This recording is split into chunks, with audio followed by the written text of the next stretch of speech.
Halo, shalom Sobat UK3. Iya benar, Sobat UK3 ya? Iya benar. Sobat UK3 atau UK3 Mania. Mantap. Nah, ya shalom, perkenalkan nama saya Awan Triagus. Saya mahasiswa teknik sipil tahun 2015. Ya, di sini saya mau sharing tentang kehidupan saya ketika masih aktif-aktifnya di organisasi di kampus. Tapi sebelumnya gini ya teman-teman ya, puji Tuhan kalau misal kesaksian saya ini jadi berkat. Cuma saya sendiri nggak pengen ketika teman-teman lihat atau ketemu saya dengan nggak sengaja saya ngelakuin hal yang nggak bisa jadi berkat terus kalian kecewa. Ya saya ngomong ini di depan dan saya nggak pengen kalian kayak gitu, karena banyak ketika orang sudah terlalu berharap, oh ini orang luar biasa, ketika orang itu melakukan hal yang nggak benar akhirnya kecewa. Jadi ya itulah, kita manusia masih banyak pergumulan sama dosanya. Itu sih teman-teman. Ya udah, jadi saya mulai. Ini saya kesaksian secara spontan ya. Iya. Jadi dulu tahun 2000 masuk kuliah 2015 itu ceritanya saya masih bingung. Mahasiswa itu apa sih? Maksudnya kuliah itu rasanya kayak gimana ya? Itu yang awalnya saya bingungin. Terus karena dulu waktu SMA itu saya pribadi aktif di keorganisasian kerohanian. Namanya dulu SKKP atau PD atau semacamnya lah. Dari SMP SMA aktifnya di organisasi yang kayak gitu aja. Jadi saya itu orangnya rohani banget. Tapi ketika kuliah saya nggak memutuskan sih sebenarnya, kayak jujur saya pribadi ngerasa kayak diarahkan Tuhan secara halus. Jadi masuk perkuliahan awal ospek tiba-tiba dipilih jadi komting angkatan. Padahal ya nggak niat sebenarnya, tapi dipilih ya udah. Itu masih belum kerasa. Terus ketika ada oprek hima, ya udahlah iseng ikut aja, wawancara dijawab aja. Ternyata dipilih jadi wakaima. Ya wes, masih belum kerasa. Terus waktu periodenya ganti, waktunya angkatanku yang jadi Kaima, ternyata saya sama teman saya kan ada tuh divisi kaderisasi yang nyari kader-kader gitu. Nah itu saya sama teman saya dipromosiin.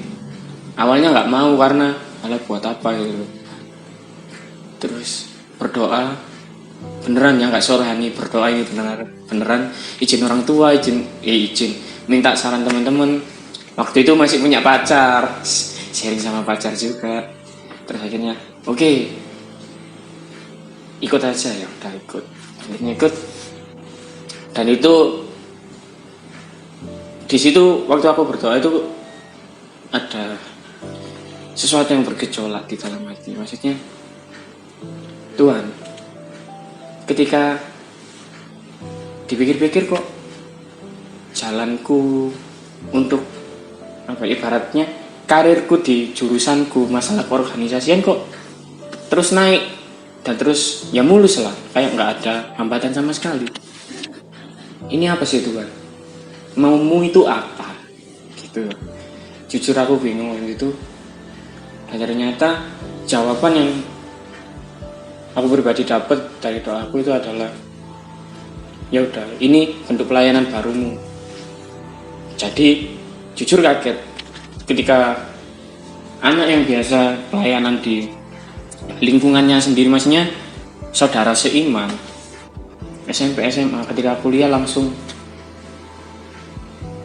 terjun langsung seperti di Matius 5 itu yang jadi terang ayat 13 itu, jadilah terang. Bagaimana terang itu bisa kelihatan kalau terangnya itu ditaruh di bawah meja ya. Gimana kelihatannya? Jadi ya terang itu harus ada di atas gunung biar kelihatan. kurang lebihnya kayak gitu sih yang takut waktu itu. Terus oke lah, berarti ini bentuk pelayananku. Secara nggak langsung awalnya berat sih ketika dicalonin, ternyata kepilih juga. Akhirnya oh ya udah, berarti emang ini maksud aku kemarin tuh, emang ini berarti. Akhirnya seorang Alan Triagus dipercayakan menjadi Bima Teknik Sipil tahun 2017. Akhirnya awalnya itu susah buat melayani orang-orang yang notabene bukan anak Tuhan, maksudnya belum terima Tuhan sebagai Tuhan dan Juru Selamatnya. Jadi lewat itu siapa ya, pendekatan tipis-tipis, misal kayak ya cara berbicara, cara berpikir, cara menyikapi sesuatu itu pun bener tak jaga hati-hati. Emang awalnya jujur itu pencitraan banget awalnya, cuma semakin ya jadi semakin biasa sih, maksudnya banyak juga teman-temanku yang merasa kasarannya terberkati sama segala perilaku dan ucapan kepada waktu itu. Anak-anak salut, dan itu jujur waktu itu gini ya bentuk pelayanan kita ketika kita melayani orang-orang yang di luar Tuhan. Oke, setelah itu masuklah di salah satu proker yang waktu itu jadi salah satu proker unggulan sih. Kalau kalian tahu di tahun 2017 UPN ngadain acara musik di luar UPN di salah satu mall tengah kota sana, dan datengin artis ibu kota, yaitu acaranya.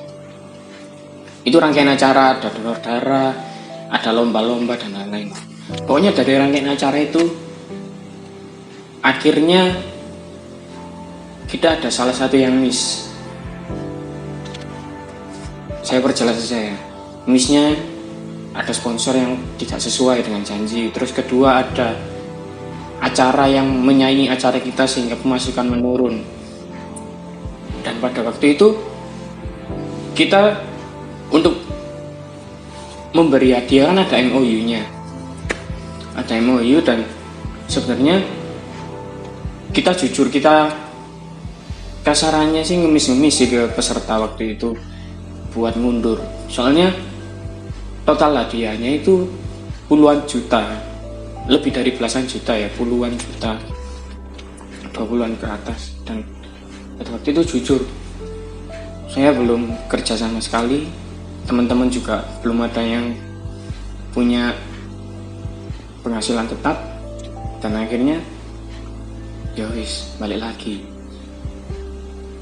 Kita berdoa, ya berdoanya sesuai agama masing-masing sih, cuma nggak tahu kenapa pada waktu itu teman-teman jadi kayak itu loh, religius.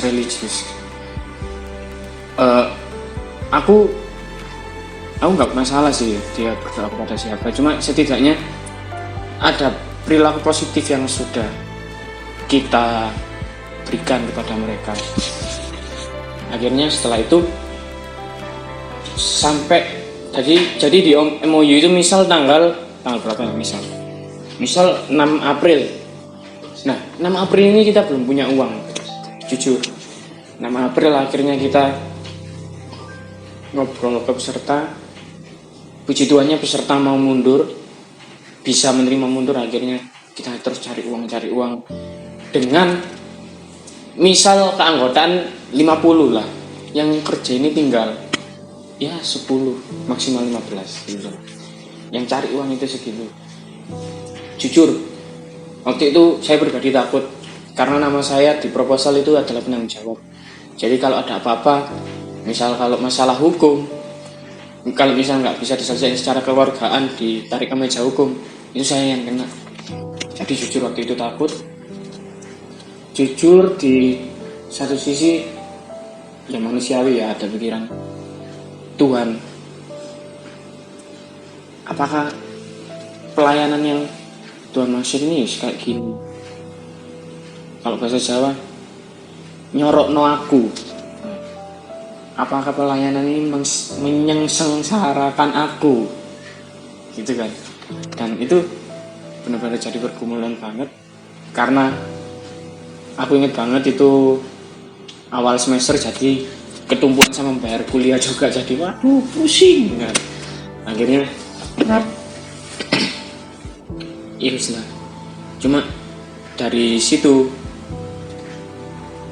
banyak hal yang aku pelajari, karena Tuhan itu pasti kan, kita percaya kalau Tuhan nggak bakalan ngasih masalah yang melebihi dari kadar kita, ya kan, kita percaya. Pada waktu itu lupa aku jujur, karena nggak tahu ya. Emang kalau lagi nggak ada masalah ngomong-ngomong yang kayak gitu, Tuhan nggak bakalan ngasih masalah yang lebih besar dari kemampuan kita. Ingat-ingat itu kalau lagi nggak ada masalah itu gampang, jujur. Tapi ketika kalian lagi menerima masalah yang besar, mungkin kalian banyak berdunya. Nah di situ yang jadi pergumulan, yaitu adalah bersyukur dalam segala situasi. Itu yang jadi pergumulan saya pada waktu itu. Jadi akhirnya setelah selesai dan puas menggerutu, selesai dan puas untuk mengkritik Tuhan, pada suatu saat saya disadarkan bahwa salah satunya itu yang Tuhan gak bakalan ngasih masalah yang lebih besar daripada kemampuan kita. Dan salah satunya adalah yang saya dapat adalah kita jangan mikir dengan pikiran manusia, maksudnya positive thinking. Positive thinking itu maksud saya. Misal gini, misal dari kejadian tadi, misal kalau harus utang, ya wis utang kan, emang tanggalnya berat. Cuma bersyukur juga kita atau saya pribadi nggak dilaporin para peserta ke polisi atau apa, nggak dibawa ke hukum. Jadi ada jalan yang lebih baik kan, nangkep ya teman-teman ya. Jadi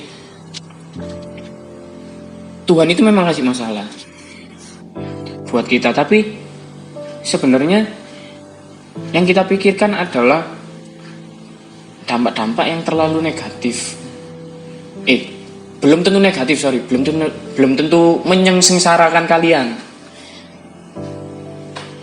Misal, yaitu tadi, waduh Tuhan, kenapa dengan masalah ini aku harus utang segini besarnya? Nah, kenapa kita nggak mikir gini aja? Puji Tuhan, aku nggak sampai masuk penjara atau nggak sampai digebukin orang. Nah, dari situ sih aku mulai bisa mikir dengan cara pikir yang kayak gitu. Itu benar-benar peristiwa yang sangat menjadi berkat buat saya pribadi pada waktu itu. Dan sampai sekarang, apapun masalah seberat-beratnya, saya mesti keinget masalah waktu itu, karena benar-benar kacau balau lah pada waktu itu. Ada masalah keluarga, masalah ini, masalah himpunan, masalah teman-teman, masalah tugas besar pada waktu itu. Jadi rancu lah, pokoknya pikiran pada waktu itu rancu, jadi nggak karu-karuan. Dan sekarang setiap saya menghadapi masalah, saya ingat, wah ada yang lebih berat kemarin kok, dan aku bisa. Tuhan mau nemenin aku buat jalan ini, selesaiin ini semua, dan bisa. Masalah yang depan ini nggak bisa. Gitu sih. Jadi yang mau saya sharingkan yang bisa diambil dari kesaksian saya adalah masalah bersyukur tadi, positive thinking, gimana caranya kita itu berusaha mengerti jalannya Tuhan. Intinya kita itu fokusnya itu harus sama Tuhan. Kalau kita fokusnya pada masalah, kalian gak bakalan tahu rencana Tuhan itu mau gimana. Itu sih. Jadi yaitu semoga kesaksian saya bisa jadi berkat buat kalian semua. Tetap semangat, tetap on fire, tetap rajin datang PD ya. Rajin datang PD. Oke, terima kasih. Salam dulu ya. Ukali Kamania. Mantap. Oke, thank you. Terima kasih. God bless you. podcast.